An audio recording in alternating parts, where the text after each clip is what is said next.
คนที่บ่ได้ยินได้ฟังธรรมของพุทธเจ้าเป็นปัญหาเสียดายโอกาสที่เกิดมาพบพ่อพระพุทธศาสนาโอกาสที่เกิดมาพบพ่อคำสอนอันประเสริฐ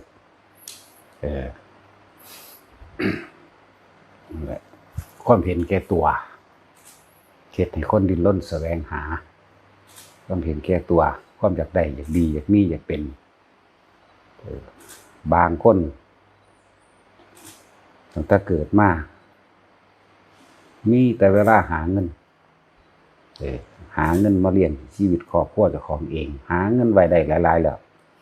เจ็บไข้ได้ป่วยมากก็เอาเงินที่หาได้ไปรักษาตัวเองรักษาซื้อความเจ็บความปวดความป่วยซื้อความเฒ่าความแก่ซื้อความชราเอาไว้ลื้อลังไว้บ่อยากเจ็บบ่อยากปวดบ่อยากป่วยความจริงก็บ่มีผู้ใดอยากดอกแต่ว่าบ่มีที่ว่างใจ